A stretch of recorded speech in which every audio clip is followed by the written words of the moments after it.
ایک طرح سے پاکستان کے نیریٹو کو کمزور کر رہا ہے.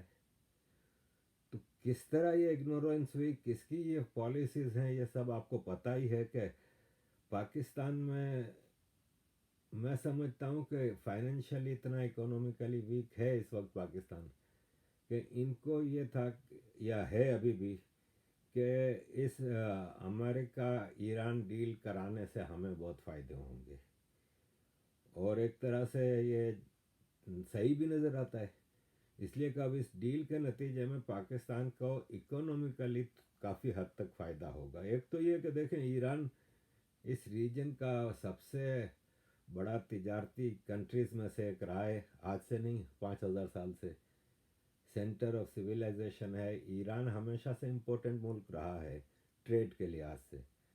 اب پاکستان آلریڈی انڈیا سے ٹریڈ بند ہے, افغانستان سے بند ہے, گلگت بلتستان کے پہاڑوں سے ایک چھوٹا موٹا چائنا کے ساتھ ان کا کنیکشن بنا ہے تبت کے ذریعے. تو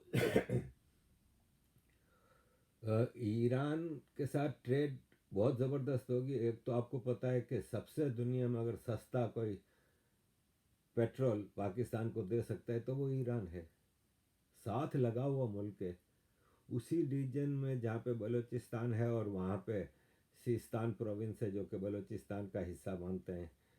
تو وہاں پہ سارا پیٹرول ہے, easy movement, direct pipe line کے ذریعے تیار پڑی ہیں. ایران نے تو اپنے حصے کی پائپ لائن بنا لی ہے, تو پاکستان کو سب سے بڑا جو ایکسپینڈیچر ہے پیٹرول کا وہ بہت کم ہو جائے گا. یہی چیز گیس کے لیے ہو جائے گی.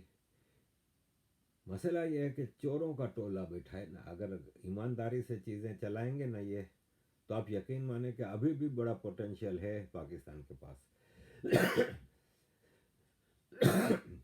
لیکن بہرحال تو کشمیر کا کوز پاکستان کے لیے بڑا نقصان دہ رہا, جس کا فائدہ شاید وہاں پہ اکنومیکلی اتنا بڑا بریک تھرو ملے کہ ایک طرف آپ ایران کے ساتھ اتنا ٹریڈ اور ساری چیزوں میں وہ کمائیں گے, دوسرا ایران کے لیے راستہ کھلے گا کہ وہ ایک پاکستان کی مارکیٹ میں اپنا وہ فائدہ اٹھائے.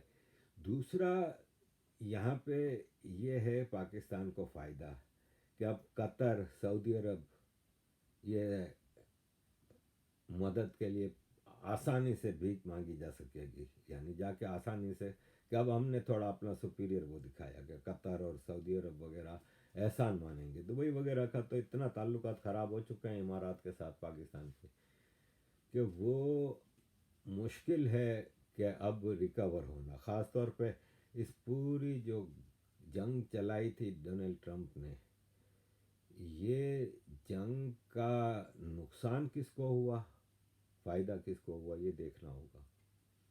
اور جنگ بند کرانے کا جو سیز فائر ایگریمنٹ ہے اس کے ایم او یو سائن ہوئے الیکٹرانکلی. پچھلے 2 ہفتے سے سنتے آ رہے ہیں کہ بس سیز فائر ہونے والا ہے, کبھی جنیوا میں ہونے والا ہے, کبھی اسلام آباد آ رہے ہیں, تو مختلف کہانیاں سنتے سنتے اب الیکٹرانکلی ہو رہا ہے. جنیوا میں کوئی ایک چھوٹی موٹی پارٹی وارٹی ہو جائے گی.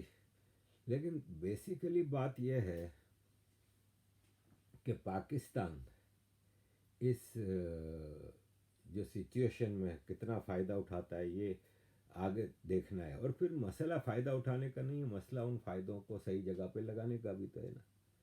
اگر آپ کے اندر وہ ول ہے اور آپ اس ملک کو واقعی اگر آپ بچانا چاہتے ہیں, تو پھر آپ کے پاس یہی ایک راستہ ہے کہ اب بیسک ڈومیسٹک ایشوز کی طرف دھیان دیں.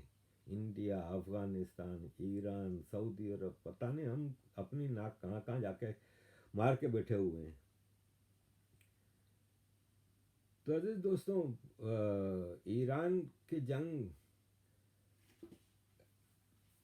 ڈونلڈ ٹرمپ نے شروع جن شرطوں پہ کی تھی کہ ختم ہوگی صرف اگر ٹوٹل سرنڈر ہوگا, اگر یہ ہوگا وہ ہوگا, رجیم چینج ہوگی, کیا گھنٹہ کوئی رجیم چینج نہیں ہوئی. وہی خامنہ ای بیٹھا ہے, وہی پریسیڈنٹ ہے, وہی رولنگ والی گارکی ہے, وہی مطلب مروا دیا نا ان لاکھوں لوگوں کو جو سڑکوں پہ نکلتے تھے ایران میں تمہارے ایک اشارے پہ. وہ ایک شاہ ایران روز نئے کپڑے سلوا کے تیار بیٹھا ہوتا تھا کہ کب مجھے واپس جا کے بادشاہ بننا پڑے. سب کو تم نے مروا دیا. ملا کیا؟ ملا کچھ بھی نہیں آپ کو. آپ تو ان کی شرائط پہ ہم نے اسٹریٹ آف ہرموز کھلا دیا. وہ بھائی صاحب آپ نے حملہ کیا تھا اس سے پہلے کھلا ہی پڑا تھا, بے دھڑک پوری ٹریڈ چل رہی تھی, کبھی کوئی مسئلہ نہیں ہوا. اسٹریٹ آف ہرموز کھلوا دیا. اب دیکھنا اسٹاک مارکیٹس کتنا انڈیکس یہ کریں گی, اور کنزیومر پرائسز نیچے آئیں گی, اور انفلیشن کم ہوگا, فلاں کا گھنٹہ کچھ نہیں ہونا.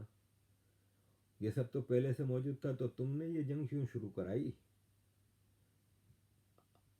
اب ہیں کئی چیزیں. مقصد یہ ہے کہ اگر ہم ٹوٹل اس جنگ میں دیکھیں کہ فائدہ کس کا ہوا ہے, تو امریکہ کا ہوا ہے سب سے زیادہ. امریکہ کی وار مشینری چلتی ہے جب جنگیں چلتی ہیں. یہاں پہ آپ دیکھیں کہ امریکہ بمباری کر رہا تھا, امریکہ کی پوری ملٹری لگی ہوئی تھی, اسرائیل کی ملٹری لگی ہوئی تھی, اسرائیل بمباری کر رہا تھا, اور ڈیفنس سسٹم جتنے تھے جن سے میزائل نکل کے ڈیفنس کرتا ہے آنے والے میزائلوں کا, وہ بیٹریاں پورے عربین گلف میں لگی ہوئی تھیں. وہ بھی اس میں بھی ہر ایک ایک ڈیفنس بیٹری میں میزائل چلتے ہیں نا بھائی, ملینز آف ڈالر کا خرچہ ہوتا ہے اس کا بھی. وہ سب مشینیں کہاں چلیں؟ کویت, قطر, سعودی عرب, بحرین, عمان, امارات, ہر جگہ چلیں. کس کا سارا یہ پورا آرمز جو تھا, جو اسلحہ تھا, جو ساری چیزیں تھیں, کس کی پروڈکٹ تھیں؟ امریکہ کی.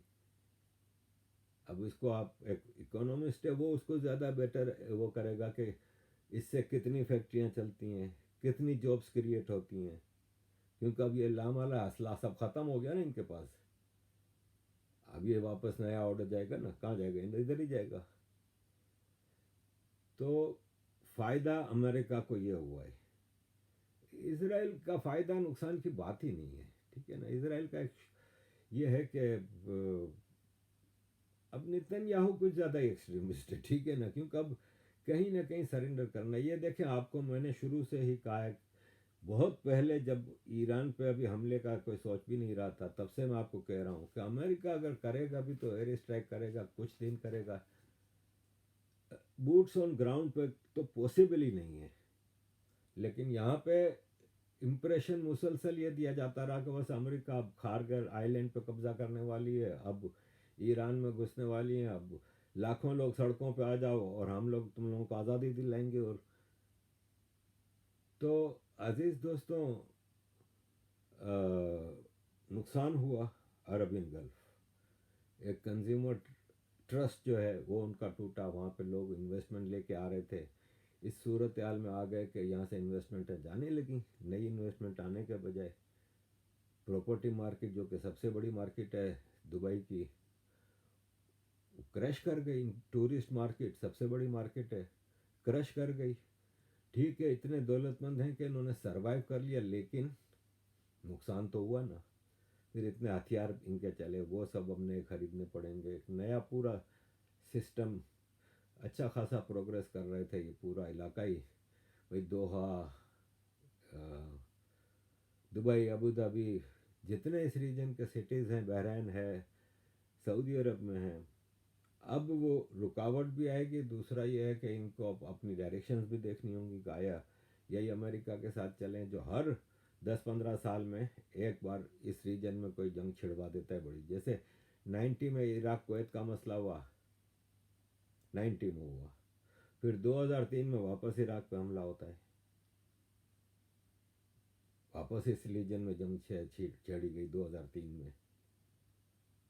تو ہر 10-15 سال بعد امریکہ نے اس ریجن میں جنگ کرنی ہوتی ہے. ان لوگوں سے پیسے اینٹنے ہوتے ہیں, ان سے ساری ہتھیار بیچنے ہوتے ہیں.